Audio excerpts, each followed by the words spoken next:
এই পথ, এটা অত্যন্ত গুরুত্বপূর্ণ। আর মানুষ এটাই বুঝে উঠতে পারেন না। অধিকাংশ মানুষ তাদের গোটা জীবন কাটিয়ে দেন এই পথ খুঁজতে গিয়ে, আর অধিকাংশ মানুষ জীবন কাটিয়ে দেন তাদের এই পথ বদলাতে গিয়ে। কিন্তু এভাবে সাফল্য অর্জন করা যায় না। এবারে আপনারা জিজ্ঞেস করবেন, কি করে সাফল্য লাভ করব? এই সফলতা তিনি অর্জন করেন যে তার পথ নিজেই তৈরি করেন।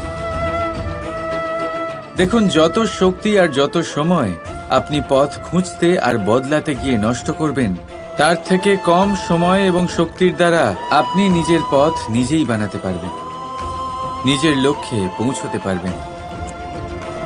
সেই জন্য বারবার আপনার পথ বদলাবেন না, খোঁজাখুঁজি করবেন না।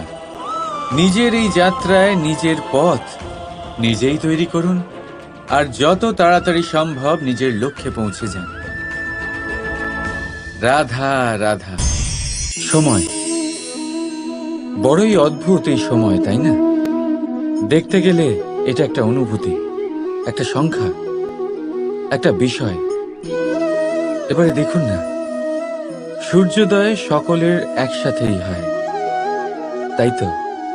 কারোর আগে কারোর পরে এমন তো হয় না, সবার একসাথেই হয়। আবার সূর্যাস্ত সকলের একসাথেই হয়।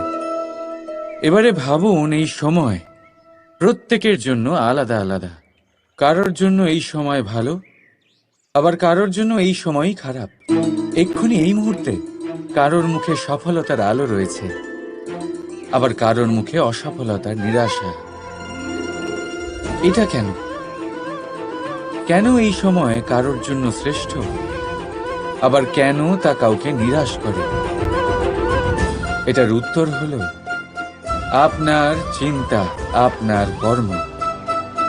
যেমন আপনার চিন্তাধারা, তেমন আপনার কর্ম, আর তেমনই হবে আপনার এই সময়।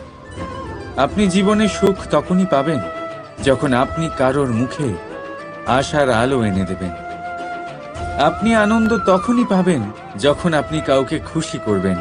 হ্যাঁ, এটা ঠিক যে কাউকে খুশি করা সবসময় আপনার হাতে নেই, কিন্তু আপনার হাতে এটা অবশ্যই আছে যে আপনি কাউকে দুঃখ না দেন, কাউকে নিরাশ না করেন। আর কোনো ব্যক্তিকে দুঃখ না দেওয়ার এই চেষ্টাও আপনার কর্মই বটে। আর এই শুভ কর্মের ফল আপনাকে প্রকৃতি অবশ্যই দেবে। তাই মনে রাখবেন, ভালো সময় তারই আসে যে কখনো কারোর খারাপ চায় না। রাধা রাধা। লোকে বলে মানুষ নিজের ভবিষ্যৎ জন্ম থেকেই লিখিয়ে আনে, অর্থাৎ এখানে, এই কপালে। ভাগ্য দেবতা আমাদের সমস্ত উত্থান, সমস্ত পতনের হিসেব সবটা লিখে দেন। কিন্তু কপালে কেন, পায়ে নয় কেন? যদি পায়ে লেখা হয় তাহলে আমরা পড়তে পারবো, যদি কপালে লেখা হয় আমরা ছাড়া বাকি সবাই পড়তে পারবে। এবারে আমাদের কপাল এখানে তাই প্রতিফলিত হয় যা আমাদের মস্তিষ্কে আছে, আর মস্তিষ্কে থাকে আমাদের ভাবনা। তাই এই ভাবনার ধনাত্মক হওয়া অত্যন্ত জরুরি। এতে বিকাশের জন্য স্থান রাখুন, এতে সবাইকে একসাথে নিয়ে চলার ভাবনা রাখুন, আর বিশ্বাস করুন,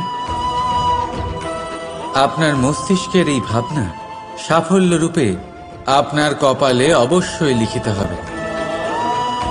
কারণ আপনার ভাবনাই সত্য হয়ে আপনার জীবনে আসে। রাধা রাধা। মানুষ জন্ম নেয়, আর জন্ম নিলেই তার জীবনযাত্রা শুরু হয়ে যায়। তারপর সে পরিশ্রম করে, লড়াই করে, আর সে তার ফল অবশ্যই পায়। সেই নিজের জীবনযাত্রা নিজেই সাজায়। তার জীবনে ভয় ততক্ষণ প্রবেশ করে না যতক্ষণ না সে জীবনে কিছু অর্জন করে।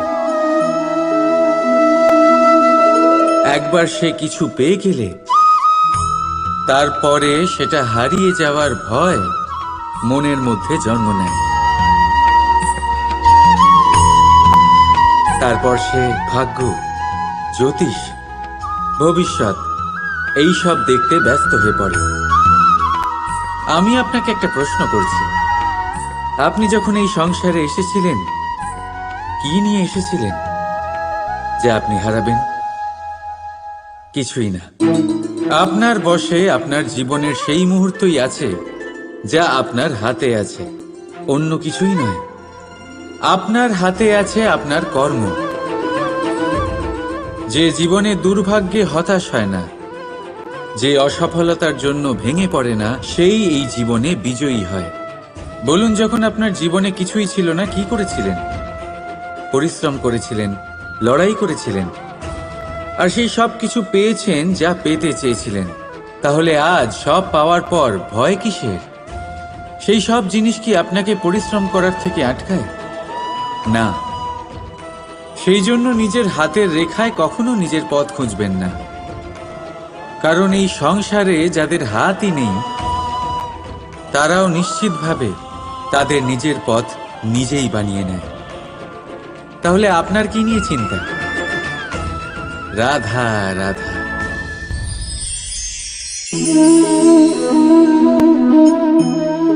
লোকে আমাকে সবসময় জিজ্ঞেস করে যে কানাই, এখন তুমি বড় হয়ে গেছো, এই বাচ্চাদের সাথে থেকে তুমি সবসময় দুষ্টুমি করো কেন? তুমি বড় হয়ে গেছো, বড়দের মতো থাকো। বেশিরভাগ লোকে এটা বুঝতে পারে না, ভাবে উনি তো ভগবান, ভগবানের মতো গম্ভীর নয় কেন? এবারে আমি কি করে বোঝাবো সবাইকে যে আমার ভগবান হওয়ার পিছনে যে সবচেয়ে বড় রহস্য তা হলো এই বাচ্চারাই। আমার শক্তি কোথা থেকে আসে? সমস্ত সমস্যার সমাধান করার শক্তি এই বাচ্চাদের থেকেই তো আসে। জীবনে বাঁচার শক্তি, সংসারকে প্রেম শেখাবার শক্তি এই বাচ্চাদের থেকেই আসে। কারণ বাচ্চাদের থেকে বড় কোনো ভগবান হয় না। এবারে দেখুন না, পুরাণ আর বেদের কোনো জ্ঞান নেই ওদের, কিন্তু খুব ভালোভাবেই জানে যে একজন উদাস ব্যক্তির মন কি করে ভোলানো যায়, কি করে তাকে আনন্দ দেওয়া যায়। আর এই এক বিশাল ব্যাপার। কোনো ন্যায়, কোনো নীতির জ্ঞান নেই ওদের, কোনো ভেদাভেদ করতে জানে না। কিন্তু এটা অবশ্যই জানে একজন একা অজানা ব্যক্তিকে নিজের দলের সদস্য কি করে বানাতে হয়, কি করে তাকে আপন করতে হয়। আর এই এক বড় ব্যাপার। এই বাচ্চাদের থেকে অনেক কিছু শেখার আছে। তাই আপনারাও নিজেদের জীবনে গম্ভীর হওয়ার চেষ্টা কখনোই করবেন না। আর যদি করেন তাহলে এই সংসার খুবই নীরস লাগবে আপনার। আপনিও বাচ্চাদের মতো নিষ্পাপ থাকুন আর নিজেকে আনন্দে রাখুন। লাভ আর ক্ষতির ঊর্ধ্বে গিয়ে সম্পর্ককে দেখুন। জ্ঞান অর্জন করার পরিবর্তে ভালোবেসে সম্পর্ক পালন করুন। আপনি নিজেই বুঝে যাবেন যে এই সংসার কতটা সুন্দর। রাধা রাধা।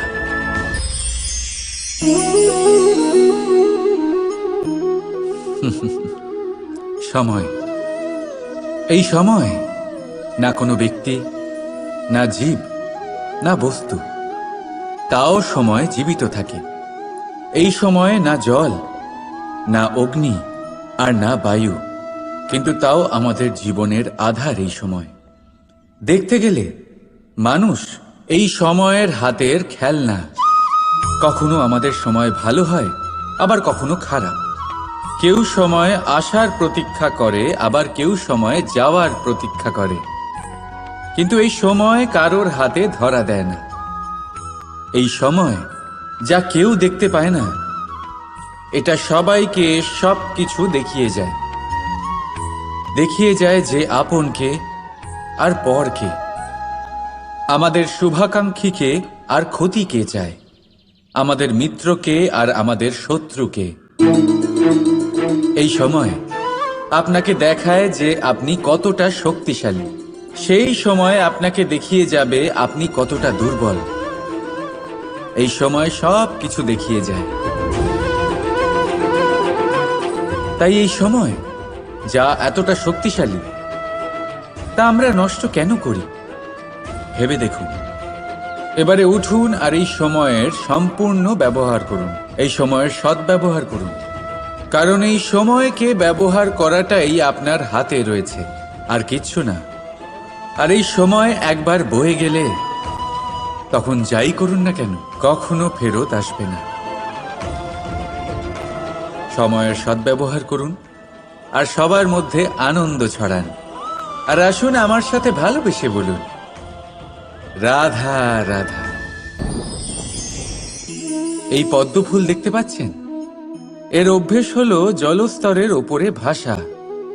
সেই জন্য জলাশয়ের জলস্তর যখন বৃদ্ধি পায়, এই যে ফুলের কাণ্ড দেখছেন সেটাও বাড়তে থাকে, যাতে এই ফুল জলস্তরের ওপরে থাকে। কিন্তু যখন সেই জলাশয়ের জলস্তর নামতে থাকে, সেই কাণ্ড নিজেকে ছোট করতে পারে না, আর এই ফুল নিজের ভারে নিজেই ভেঙে পড়ে। এবার এটা আমাদের সাথেও হয়। সময়ের সাথে আমরা জীবনে যত সাফল্য পাই, আমাদের জীবনের স্তর বাড়তে থাকে। আর যখন আমাদের সংস্থান কমতে থাকে, আমরা সেই জীবন স্তর ছাড়তে পারি না, আর শেষ পর্যন্ত সেই জীবন স্তরের কারণেই ভারাক্রান্ত হয়ে শেষ হয়ে যায়। সেই জন্য যদি কিছু রাখতে হয়, তাহলে তা হলো দৃষ্টিভঙ্গি। সাধারণভাবে জীবন যাপন করতে শিখুন। সময়ের চক্রও আপনাকে মাত দিতে পারবে না। রাধা রাধা। কথায় আছে, সময়ের পূর্বে আর ভাগ্যের বেশি কেউ কিছুই পায় না। এবার এর মানে কি এটাই যে আপনি শুধুমাত্র সময়ের অপেক্ষা করবেন, সবকিছু নিজের ভাগ্যের ওপর আর কপালের উপরে ছেড়ে দেবেন, নিজে কিছুই করবেন না? যদি আপনি এরকম করেন, তাহলে আপনি একটা বস্তু অবশ্যই পাবেন: নিরাশা, অসফলতা। এবারে আপনি বলবেন, যদি সবকিছুই ভাগ্য আর সময়ের উপরে নির্ভরশীল হয়, তাহলে আমরা কি বা করতে পারি? করতে পারেন চেষ্টা, পরিশ্রম। এই চেষ্টাই আপনার জীবনে সেই সময়কে আপনার কাছে টেনে নিয়ে আসে, সেই সময়ে যার অপেক্ষা আপনি করছেন। আর এই ভাগ্য তার সামনেই নত হয় যে সর্বদা পরিশ্রম করতে থাকে। রাধা রাধা। সংসারে সমস্ত জায়গায় এই ব্যবসা চলতে থাকে। কিছু পাওয়ার জন্য কিছু দিতে হয়, লাভের জন্য কিছু বিনিয়োগ করতে হয়। যদি কারোর অনুভূতি জানতে হয়, তাহলে নিজের অনুভূতিকে ব্যয় করতেই হবে। এবার দেখুন না, কারোর আসল চেহারা যদি জানতে হয়, তাকে স্বাধীনতা দিয়ে দেখুন। যদি কারোর মনের শুদ্ধতা জানতে হয়, তাহলে তাকে ঋণ দিন। যদি কারোর গুণ জানতে হয়, তাহলে তার সাথে একসঙ্গে বসে ভোজন করুন। যদি কারোর ধৈর্যের পরীক্ষা নিতে হয়, তাহলে তাকে তার প্রিয় কাজ করতে বারণ করে দেখুন। যদি কারোর ভালো দিক জানতে হয়, তাহলে তার থেকে পরামর্শ নিয়ে দেখুন। এক অনুভূতির বদলে অন্য এক অনুভূতি বিনিময় করতে হয়। কিন্তু এই সংসারে একটাই এমন অনুভূতি আছে, যেটা দেখার জন্য, যেটা পাওয়ার জন্য আপনাকেও ঠিক সেই অনুভূতিটাই দিতে হবে, আর সেটা হলো প্রেম। যদি কারোর ভালোবাসা দেখতে হয়, তাহলে তাকে নিঃস্বার্থ ভালোবাসা দিন। যদি কারোর থেকে ভালোবাসা পেতে চান, তাহলে তাকে নিঃস্বার্থ পরিশুদ্ধ ভালোবাসা দিন। রাধা রাধা। কর্ম।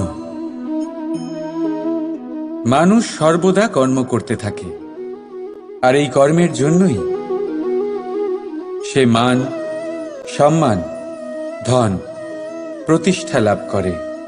এবার মানুষ সবসময় চেষ্টা করে যাতে সে ভালো কর্ম করে যায়।